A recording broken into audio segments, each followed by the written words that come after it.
दोस्तों women cricket में वैसे ही तो सिर्फ एक प्लेयर का गेम होता है और जो लास्ट मैच निकला है ना उसमें सिर्फ दो खिलाड़ियों का गेम था। या तो आप शेफाली वर्मा को रख लो या फिर रेणुका सिंह ठाकुर को रख लो। अब शेफाली वर्मा को रखने वालों को डबल मार पड़ी कि एक तो विकेट जीरो पे चला गया और दूसरा जिसने विकेट लिया वो रेणुका सिंह ठाकुर ही थी। तो कुल मिलाकर पिछला जो मैच हमारा था ना वो वन साइडेड चल रहा है। अब हम बात कर लेते हैं गुजरात और मुंबई के बीच होने वाले 5वें T20 मैच के बारे में। और ये मैच जो है ना ये ग्रैंड लीग अगर आप खेल रहे हो इस मैच के अंदर तो सबसे ज्यादा जरूरी होगा इस मैच में कि कैप्टन वाइस कैप्टनसी का सही सिलेक्शन। क्योंकि दोस्तों इस वाले मैच में कैप्टन वाइस कैप्टनसी के ऑप्शन ज्यादा है।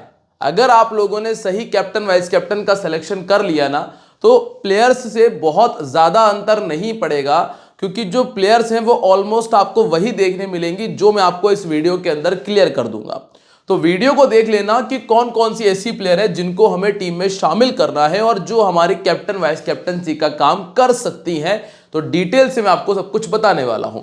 सबसे पहले आप लोग कर दीजिएगा वीडियो को लाइक और साथ में कर देना एक प्यारा सा कमेंट, और चैनल पर अगर नए हो तो सब्सक्राइब करना तो बनता ही है। इसके अलावा टेलीग्राम पर मैं आपको देता हूं हमारी फाइनल टीम। तो अगर आप लोग टेलीग्राम पे नहीं हो तो ज्वाइन कर लेना, जिसका लिंक मैंने वीडियो के डिस्क्रिप्शन में दिया है। और डिस्क्रिप्शन में जाने के लिए आपको वीडियो के नाम पर क्लिक करना पड़ेगा। नीचे एक बॉक्स आपको दिख जाएगा जिसमें आपको टेलीग्राम का लिंक हमने दिया है। पहला लिंक है, जाकर ज्वाइन कर लो, फ्री है। अब बात करते हैं सबसे पहले ग्राउंड के बारे में। मैच होगा एक बार फिर से कोतांबी स्टेडियम वडोदरा में। अब इस मैदान पर ऑलरेडी 3 मैचेस हो चुके हैं और चौथा जो मैच है वो चल रहा है। 3 मैचेस में से 2 मैच थे बैटिंग फ्रेंडली के हिसाब से, जहां पे बल्लेबाजों को बहुत अच्छी मदद मिली, और तीनों मैचेस में सेकंड बैटिंग करने वाली टीम ने मैच को विन कर लिया। अब ये चीज तो हमें समझ में आ रही है कि सेकंड बैटिंग करने वाली टीम ने मैच को विन इसलिए किया है क्योंकि सेकंड इनिंग में एक तो बैटिंग करना आसान हुआ है ड्यू की वजह से। ड्यू के कारण सेकंड इनिंग में बैट पर बॉल बहुत अच्छे से आया है और बॉलर्स को बॉल ग्रिप करने में दिक्कत आई है। तो ये 2 चीज हुई हैं जिसकी वजह से जो टीम सेकंड बैटिंग कर रही है ना उसको आसान हुआ है, चाहे वो 202 का स्कोर हो या फिर 143 का स्कोर हो या फिर हो 164 का स्कोर। तो एक चीज है कि जो टीम सेकंड बैटिंग करेगी उसको फायदा तो होगा, और टॉस जीतने वाली टीम पहले गेंदबाजी का ही फैसला करने वाली है। पहली इनिंग में आपको थोड़े से ज्यादा विकेट देखने मिल जाएंगे, जैसे कि यहां पे 10 थे, यहां पे 9 थे और यहां पे 5 विकेट थे। सेकंड इनिंग में आपको थोड़े कम विकेट देखने मिलेंगे, जैसे कि यहां पे 4, यहां पे 4 और यहां पे 8 विकेट है। तो जो टीम सेकंड बैटिंग कर रही है उसके टॉप ऑर्डर पर आप ज्यादा फोकस कर सकते हो, क्योंकि वहां अगर अच्छे प्लेयर्स हैं तो वो आपको बेनिफिट देंगे। और कैप्टनसी की जो प्राइम चॉइस निकल कर आती है ना वो सेकंड इनिंग के बल्लेबाजी से निकल कर आती है, कि मतलब अगर कोई ऐसी बॉलर है जो आपको पावर प्ले मतलब जो पहली इनिंग में 3 से 4 ओवर की गेंदबाजी दे जाए प्लस आपको सेकंड इनिंग में टॉप ऑर्डर में बल्लेबाजी दे जाए, तो वही आपके कैप्टनसी का काम कर सकती है। और ऐसी अगर आपको 2 प्लेयर मिल रही है तो वही आपके कैप्टन वाइस कैप्टनसी का बहुत अच्छा काम करके देके जा सकती है। अब रही बात पावर प्ले की, तो पावर प्ले में ऑलमोस्ट आपको 1 से लेकर 2 विकेट बहुत नॉर्मल वे में देखने मिल जाते हैं। और स्पिनर्स का रोल इतना तगड़ा है कि हर एक मैच के अंदर स्पिनर्स ने भरपूर विकेट निकाले हैं। तो वैसे तो नॉर्मली वुमेन क्रिकेट में स्पिनर्स को विकेट मिल भी जाते हैं, तो स्पिनर्स को रखना आपके लिए फायदेमंद हो जाएगा। ये तो चीजें थी ग्राउंड से रिलेटेड, और उम्मीद करता हूं कि आपको समझ में आ गया होगा कि करना क्या है। कि भैया बैटिंग ट्रैक तो है, प्लस सेकंड इनिंग में ज़्यादा मदद है, स्पिनर्स को ठीक ठाक मदद थी। और आज का जो विकेट इस्तेमाल हुआ है, जो मैच चल रहा है चौथा मैच, उसमें पिछले मैच वाला विकेट इस्तेमाल हुआ था जिनमें हल्के हल्के क्रैक्स आए थे। हालांकि रोल हुआ था लेकिन क्रैक्स थे, और स्विंग अच्छा देखने मिला है पावर प्ले के अंदर। जो रेणुका सिंह ठाकुर ने विकेट निकाला है, बॉल अच्छा खासा स्विंग हो रहा था। अब यहां अगर दोनों टीमों के हेड टू हेड की बात करें तो एमआई ने जो 4 मैचेस खेले हैं इस टीम के साथ में, वो चारों मैच एमआई ने जीते हैं। पिछली बार जब ये टीमें आमने सामने हुई थी तो गुजरात ने 190 बनाया था और एमआई ने वो सिर्फ 3 विकेट गंवाकर चेस कर लिया था, जिसमें यस्तिका भाटिया, हरमनप्रीत कौर का स्कोर था और शाइका इशक ने 2 विकेट निकाले थे। तो यहां पे डी हेमलता और बैट मोनी का स्कोर था।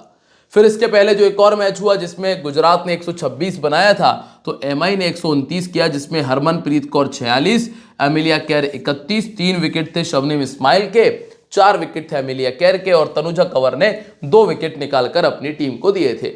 अब दोनों टीमों के प्लेइंग 11, बैटिंग ऑर्डर, ओवर्स के बारे में बात कर ली जाए।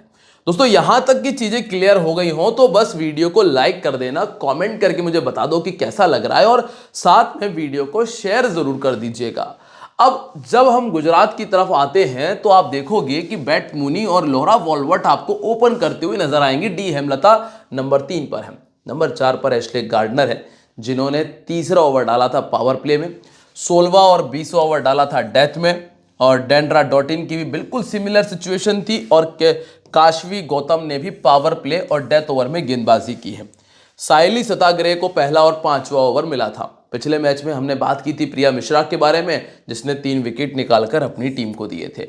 अब यहां पर देखें कि भैया 2-2 मैचेस हो चुके हैं और 2-2 मैचेस में जो कमाल अभी तक हुआ है ये कि बैट मूनी ने पिछले मैच में 0 रन बनाया था, उससे पहले बनाया था 56, और लोरा वॉल्वर्ट दोनों मैचेस में फ्लॉप रही। 2 मैचेस में टोटल 28 रन है। डी हेमलता का 2 में 4 रन है। एशले गार्डनर ने 2 मैचेस में 131 बनाया है और डेंड्रा डॉटिन ने 2 पारी में 58 बनाया है। अब गेंदबाजी की तरफ भी अगर देखा जाए तो एक तो आपको एशले गार्डनर मिल जाती हैं जिनको 4 विकेट मिल गए और डियांड्रा डॉटिन को 3 विकेट मिले हैं। अब पहला नाम है बैट मूनी का। जो बातें बताई जा रही हैं इनको नोट करते चलिएगा, कुछ इंपॉर्टेंट अपडेट्स आपको यहां से डायरेक्ट निकलते हुए मिलने वाले, ठीक है। अब यहां पर अगर देखोगे ना तो बैट मूनी ने विकेट कीपिंग सेक्शन में आपको नजर आती है 90% का सिलेक्शन है पिछले मैच में 0 पर आउट होने के बावजूद भी, क्योंकि ये एक ऐसी प्लेयर है जो कब आपको 80-90 करके दे देगी पता भी नहीं चलेगा। तो ये खिलाड़ी चाहे गेंदबाजी ना करती हो इसके बावजूद भी कैप्टनसी की चॉइस, ये एकमात्र ऐसी प्लेयर है जो इस मैच के अंदर तो खास तौर से जो चाहे गेंदबाजी ना करती हो लेकिन फिर भी कैप्टनसी की रोल निभा सकती है, क्योंकि अगर आप इनका हाईएस्ट देखेंगे तो 99 का है और वुमेन क्रिकेट में इतना बड़ा स्कोर बहुत कम बनाती हैं, ठीक है। अब इनको हाइले मैथ्यूज ने 2 बार आउट किया है, लेकिन कितनी गेंदों में, इसके लिए उन्होंने 83 गेंदों का इस्तेमाल किया है, तो यहां दिक्कत नहीं है। शबनम इस्माइल ने 90 गेंदों में 4 बार आउट किया है, ये भी दिक्कत नहीं है। अब नेट सीवर जो है इन्होंने 46 गेंदों में 2 बार आउट किया है, दिक्कत ये भी नहीं है। और एमिलिया केर ने 44 गेंदों में 2 बार आउट किया है, दिक्कत ये भी नहीं है, क्योंकि अगर आप खेलते रहोगे तो कभी तो विकेट निकालेंगे। तो कुल मिलाकर ऐसी कोई विशेष समस्या नहीं है कि जिनके सामने खेलने में इन्हें दिक्कत आती हो। तो ये खिलाड़ी कंफर्म हो गई, पहली खिलाड़ी कंफर्म जिसका बैटिंग एवरेज 45 का है पिछले 3 मैचेस में एमआई के सामने, और पिछले 1 साल में 37 का बैटिंग एवरेज है। स्पेशल है कि पहले बैटिंग करते हुए सभी 50 इन्होंने बनाए हैं। अब नंबर 2 पर आपको मिलती है लोरा वॉल्वर्ट, 76% सिलेक्शन, लेकिन ये थोड़ा ज्यादा है। क्यों है ज्यादा? क्योंकि एक तो आपके पास में ऑलराउंडर्स बहुत सारी हैं, दूसरी ये कि इन्होंने पिछले 1 साल के अंदर जो 24 पारी खेली है उसमें 28 का ही बैटिंग एवरेज है और 3 बार 50 से ऊपर का स्कोर है। चल जाए अच्छी बात है, लेकिन मेरे नज़रिए में ये अभी उतना बेहतर ऑप्शन नहीं है। लेग स्पिन के सामने इनको दिक्कत रही है, 27 गेंद खेलकर 3 बार आउट हो चुकी हैं, और हाइले मैथ्यूज ने इनको 2 बार आउट किया है 43 गेंदों में, कोई दिक्कत नहीं। फिर है एमिलिया केर जो कि इनको 50 गेंदों में 3 बार आउट कर चुकी हैं, कोई बहुत बड़ी समस्या नहीं है। और शबनम इस्माइल ने भी 2 बार आउट किया है। हालांकि शबनम इस्माइल ने इनको परेशान किया है, जैसे कि एक परेशानी आप यहां देखोगे कि 43 गेंदों में आउट भले ही 2 बार आ किया है, लेकिन स्ट्राइक रेट सिर्फ 88 का है। T20 क्रिकेट खेल रहे हैं, वनडे नहीं है, और वैसी ही स्थिति शबनम इस्माइल के साथ में भी है। तो दिक्कत हुई है इनको गेंदबाजी खेलने में, ठीक है, आउट सिर्फ 2 बार हुई है। अब इसके बाद आपको मिलती है number 3 D Hemlata. D Hemlata आपकी कोई बहुत अच्छी चॉइस में शामिल नहीं है, एक तरह से रिस्की है कि हाँ अगर नंबर 3 बैटिंग कर रही है, रखना चाहते हो 25 रन के लिए, वो एक अलग सिचुएशन है कि हाँ 25 रन के लिए रखना चाहते हो। बाकी चॉइस कंफर्म नहीं है, अच्छी चॉइस नहीं है, और 20 का ही बैटिंग एवरेज है इस टीम के सामने, मतलब एमआई के सामने जो 4 मैचेस खेले हैं उसमें 112 रन बनाए हैं। अगर आप ये रिकॉर्ड देख के रखना चाहते हो ना तो रख सकते हो। तो ये फायदा हो जाएगा कि सिर्फ 7% लोगों ने रखा हुआ है, तो एक बड़ा डिफरेंशियल रिस्की पिक हो जाएगा। राइट आर्म ऑफ स्पिन इनको बहुत दिक्कत देती है, जिसके सामने ये 66 गेंदों में 10 बार आउट हो चुकी हैं, और आपको हेले मैथ्यूज, सजीवन संजाना और एस गुप्ता मिलती हैं। फिर है एशले गार्डनर, दोनों मैचेस में 50-50 बना दिया ना, तो लोगों की कैप्टनसी की चॉइस में बहुत बहुत आगे निकल चुकी हैं। पर मैं आपको यहाँ पे थोड़ा कहूँगा थामा, ज़रा रुक जाओ। क्यों रुक जाओ? ये बैटर उतनी अच्छी नहीं है, ये उतनी अच्छी बैटर नहीं है जितना बेहतर ये पिछले 2 मैच में करके आ रही हैं। इनसे और बेहतर बैटर सामने वाली टीम में मौजूद है और मैं सलाह दूंगा कि इस मैच में अगर आप रिस्क लेना चाहते हो स्मॉल लीग के अंदर तो इनको एज अ प्लेयर खिला लो या फिर वाइस कैप्टन रख लो, कैप्टन मत बना देना। ये रिस्क है लेकिन उठाओ, तभी काम बन पाएगा। और 28 इनिंग में 37 का बैटिंग एवरेज, क्योंकि आपके जितने भी ओपोनेंट्स आएंगे ना सबकी कैप्टन होंगी एशले गार्डनर। मैं आपको अच्छी चॉइस ही बताऊंगा, मैं ऐसा नहीं कहूंगा कि तुक्का लगाना है, अच्छी चॉइस बताऊंगा आगे चल के। 21 विकेट है और 16 विकेट यहां पर इन्होंने निकाले हैं। लेग स्पिन इनको दिक्कत देती है जिसके सामने बैटिंग एवरेज 13 का है और ऑर्थोडॉक्स के सामने भी इनको दिक्कत है। एमिलिया कैर खतरनाक लेग स्पिनर और साइका इशक एवरेज बॉलर सामने वाली टीम में मौजूद है। और अगर आप एक रिकॉर्ड देखोगे ना, एमआई के सामने 4 मैच खेलकर 22 रन बनाए हैं। तो जो मैं कह रहा हूं ना दोस्तों, वो मैं तुक्के नहीं लगा रहा हूं, हवा में तीर नहीं चला रहा हूं, मैं ऐसा उड़ा नहीं रहा हूं। हाँ, अगर ये कैप्टनसी का काम करती हैं तो सिर्फ इनकी गेंदबाजी की वजह से कर पाएंगी। ठीक है, इसके बाद है हरलीन देओल। ठीक प्लेयर है, एवरेज प्लेयर है। परफॉर्मेंस के बेसिस देखा जाए तो एमआई के सामने भी उतना कुछ रिकॉर्ड नहीं है। 29% का सिलेक्शन है। हाल फिलहाल में मेरी टीम की स्मॉल लीग में जगह नहीं बन रही है, ना ही ग्रैंड लीग में, क्योंकि ऑप्शन मेरे पास में बहुत सारे हैं और सेफ ऑप्शंस हैं। इसके बाद है डियान्ड्रा डॉटिन। बैटिंग प्लस बॉलिंग दोनों प्रोवाइड करेगी, कंफर्म पिक है। गेंदबाजी में आपको 3 से 4 ओवर मिल रहे हैं, बल्लेबाजी में ऐसी हैं कि अच्छी हिटर है तो कंफर्म पिक है। और वैसे भी इतना परसेंट सिलेक्शन आप देख के समझ भी रहे होंगे। इनको ऑफ स्पिन और ऑर्थोडॉक्स ने परेशान किया है और मैथ्यूज़ जो है वो इनको 6 बार आउट कर चुके हैं, वो भी महज 54 गेंदों में। तो ये एक बहुत बड़ी दिक्कत इनके लिए बन सकती है। सिमरन शेख छोड़ के चलिएगा, कोई दिमाग आपको यहाँ नहीं लगाना। तनुजा कंवर एवरेज गेंदबाजी कर रही हैं तो यहां पर भी आपको बहुत ज्यादा दिमाग अभी नहीं लगाना है। काशवी गौतम, इनकी गेंदबाजी ठीक थी और आखिरी ओवर लेकर आई थी 20वां। तो संभवतः अगर डेथ में विकेट मिली जाए ना तो वो एक अलग बात होगी। बाकी गेंदबाजी ठीक है इनकी और अच्छी गेंदबाजी है साइली सतागरे की और प्रिया मिश्रा की। ये दोनों अच्छी बॉलर हैं। इन्होंने पहले मैच में बहुत अच्छी गेंदबाजी की थी। पिछले मैच में इनका देख ही लिया होगा आपने, 3 विकेट निकाले, एक कैच पकड़ा था, कमाल का परफॉर्मेंस था। तो इन पर तो वैसे भी लोग जा रहे हैं और स्पिनर है और अच्छी स्पिनर है, गुगली का इस्तेमाल बहुत अच्छे से कर रही है। तो प्रिया मिश्रा आपकी टीम में आ सकती हैं। अब है इसके बाद मुंबई इंडियंस। दोस्तों चीजें समझ में आ रही है कि नहीं आ रही है? अगर आ रही है तो एक कॉमेंट करके मुझे बता दीजिएगा। अब यहां पर देखो, हेले मैथ्यूज और नेट सीवर ब्रंट, 2 खतरनाक ऑप्शन जो कि आपको पावर प्ले और डेथ ओवर में गेंदबाजी करके देती हैं। इसके अलावा शबनीम इस्माइल पावर प्ले की बॉलर है। साइका इशक आपको डेथ ओवर में गेंदबाजी करते हुए मिल जाती हैं। अब यहां पे अगर वेन्यू रिकॉर्ड की बात की जाए तो इस मैदान पर जो इन्होंने पिछला मैच खेला था वही इनका ग्राउंड रिकॉर्ड है। अब पिछले मैच में एक और चीज जो हुई थी ना, जिसकी वजह से लोगों ने कुछ प्लेयर को टीम में रखना जरूरी नहीं समझा है, इसकी वजह से वो नुकसान उठा सकते हैं। कौन कौन सी प्लेयर है मैं आपको दिखा दूंगा।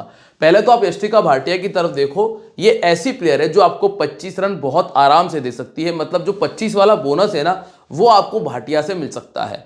तो यष्टिका भाटिया मेरे नज़रों में टीम में रखी जा सकती हैं, स्मॉल लीग में भी ग्रैंड लीग में भी। रिकॉर्ड जो कहते हैं कि 25 और 24 का बैटिंग एवरेज है, लेकिन इसके लिए मैं आपको ये बता दूं कि पहले जब इन्होंने स्टार्ट किया था तो इनका बैटिंग ऑर्डर नीचे रहता था, अभी इनका बैटिंग ऑर्डर ओपन में है। तो ये एक बहुत बड़ा डिफरेंस है जिसकी वजह से आपको ये रिकॉर्ड थोड़े से ऊपर नीचे नजर आ रहा है, लेकिन ये अच्छी प्लेयर है। लेफ्ट आर्म मीडियम के सामने बैटिंग एवरेज इनका 13 का है और सेकंड बैटिंग करते हुए 2 बार 50 से ऊपर का स्कोर इन्होंने किया है। अब आती है नंबर 2 पे हेले मैथ्यूज, और ये है वो प्लेयर जो कि कैप्टनसी का बहुत तगड़ा काम करके दे सकती हैं। 7 बार तो 50 है, गार्डनर की 2 50 थी। इन्होंने गुजरात के सामने क्या किया है, 18 का एवरेज, 47 का हाईएस्ट है और 45 विकेट खाते में।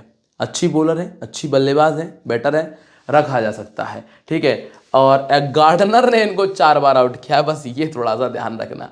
फिर आती है नेट सीवर। चलो ठीक है, मैथ्यूज की तरफ दिमाग नहीं लगाना चाहते, यहां देख लो 40 का बैटिंग एवरेज, 4 50, 17 विकेट। बस दिक्कत यह है कि ये रेगुलर बॉलिंग नहीं करती हैं, कभी कभार इनको गेंदबाजी नहीं भी मिलती है। तो ये भी एक ज़रूरी चीज़ है कि नेट सीवर को अगर कैप्टन कर रहे हैं तो ये मान लेना कि वो बल्ले से ही स्कोर करेंगी, गेंदबाजी उनकी आए ज़रूरी नहीं है। क्योंकि अगर आप देखेंगे ना तो आपको ये देखने मिलेगा कि काफ़ी सारे मैचेस में गेंदबाजी कम करती हैं ये। ठीक है, और 2 बार इनको डियान्ड्रा डॉटिन आउट कर चुकी हैं। ये 3 प्लेयर आपकी कंफर्म हो गई।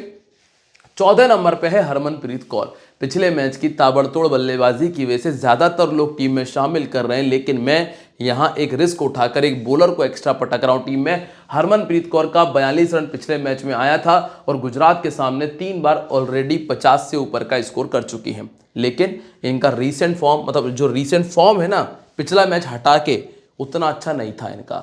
अब चाहे इन्होंने पिछले मैच में स्कोर कर दिया है, ठीक है, गार्डनर इनको 2 बार आउट कर चुकी हैं, दोनों इनिंग्स में 3-3 50 है। इसके बाद एमिलिया केर नहीं छोड़ सकते, 96% का सिलेक्शन है, 16 inning 24 wicket, wicket taker bowler है, कमाल की लेग स्पिनर है, विकेट निकालती है, बैटिंग से भी अच्छा कर सकती है, चाहो तो ग्रैंड लीग में कैप्टन भी बनाकर देख सकते हो। मैंने आपको एक बात वीडियो के स्टार्टिंग में ही कही थी, ये कि इस वाले मैच के अंदर आपको कैप्टन वाइस कैप्टन का सही सिलेक्शन करना है। प्लेयर तो आप रख लोगे, लेकिन कैप्टन वाइस कैप्टन से ही काम चल पाएगा इस मैच के अंदर। और इसके बाद है अमनजोत कौर, दिमाग जहां पे ज्यादा नहीं लगा रहा हूं मैं। फिर सजीवन संजाना 1 विकेट निकाल भी देंगी तो कोई बहुत बड़ी समस्या नहीं आएगी, क्योंकि बहुत सारे ऐसे ऑप्शन है जो 2-2 विकेट वाले हैं। संस्कृति गुप्ता एक पारी में कुछ खास रहा नहीं। जीतू मोनी, कालिता, यहां पर भी आपको दिमाग नहीं लगाना है। और 10वें और 11वें नंबर पे जो प्लेयर है ना, एक शबनम इस्माइल की है, जो कि पावर प्ले में गेंदबाजी कर रही है। 29 इनिंग 33 विकेट है। सामने वाली टीम का टॉप ऑर्डर में से विकेट के अगर चांसेस आपको नजर आ रहे हैं तो बाकायदा इनको रख लेना। 1 विकेट आसानी से निकालती हैं। और साइका इशक की अगर बात करें तो एक सीज़न इनका बहुत तगड़ा गया था, उसके बाद पिछले सीज़न में उतनी अच्छी नहीं चली। इस सीज़न में देखेंगे, पिछला मैच तो बहुत गंदा गया था इनका। तो हाल फिलहाल की स्थिति में ये रखी जा सकती है। मतलब आप ये कह सकते हो कि अगर रिस्क उठाना है या फिर डिफरेंशियल कुछ करना है तो ट्राई कर सकते हो, बाकी कंफर्म नहीं है। अब आते हैं कैप्टन वाइस कैप्टनसी की तरफ। तो ज्यादातर लोग तो एशले गार्डनर को बना देंगे, क्यों? क्योंकि 2 विकेट तो कंफर्म है। अब पिछले 2 मैचेस में 50-50 आ गए थे, तो लोगों ने सोचा कि हाँ भैया आराम से 100 पॉइंट तो बन रहे हैं, कप्तान बना देंगे तो 200-250 पॉइंट हो जाएंगे, कोई दिक्कत नहीं है। लेकिन इस मैच में 50 नहीं आ रहे हैं। हाँ, 2 विकेट आ सकते हैं, 2 के 3 हो जाएंगे, लेकिन 50 मुश्किल है। फिर है इधर मैथ्यूज और नेट सीवर। अब पिछले मैच में मैथ्यूज 0 पर गई थी, पर इस मैच में यहाँ 30, 35, 25 समथिंग आ जाएंगे। विकेट की इनकी गारंटी नहीं है, मतलब इनकी बल्लेबाजी की गारंटी नहीं है कि 50 आएगा, नहीं आएगा। हाँ, इनकी विकेट की गारंटी नहीं है, बल्ले से ये स्कोर कर देंगी दोनों। फिर है एक इनके पास में ऑप्शन बढ़िया एमिलिया केर और बैट मुनी का, जिनको ग्रैंड लीग में ट्राई कर सकते हैं। तो दोस्तों उम्मीद ये कर रहा हूं कि आपको जो जो बातें मैं बता रहा हूं आप उसको समझ रहे होंगे, मुझसे कनेक्ट कर रहे होंगे बेहतर तरीके से। और अगर आप लोग मुझसे अच्छे तरीके से कनेक्ट कर पा रहे हैं तो जाकर डाउनलोड कर लीजिएगा ऑनेस्ट 11 एप्लीकेशन का। बहुत कम कंपटीशन है और सबसे बढ़िया है कि बहुत कमाल के ऑफर्स आपको यहां पर मिल जाते हैं। लिंक डिस्क्रिप्शन, कमेंट सेक्शन दोनों जगह मैंने दिया है। Beth Mooney, Yastika Bhatia, Laura Wolvaardt, Harmanpreet Kaur, Ashleigh Gardner, Deandra Dottin, Nat Sciver, Amelia Kerr, Hayley Mathews, Priya Mishra और शबनम इस्माइल मेरी टीम में जगह बना रही है। अगर मुझे कोई भी बदलाव, चेंजेस, कुछ भी बदलना है तो उसका जो अपडेट है वो मैं आपको टेलीग्राम पर ही दे पाऊंगा। तो टेलीग्राम पर अगर नहीं हो तो ज्वाइन करके रखना, जिसका लिंक मैंने वीडियो के डिस्क्रिप्शन और कमेंट सेक्शन में दिया है। और साथ ही साथ this game may be habit forming और financially risky, so please play responsibly. मिलते रहेंगे आप लोगों से अपनी अगली वीडियो में, तब तक के लिए दोस्तों बाय, जय हिंद, जय महाकाल।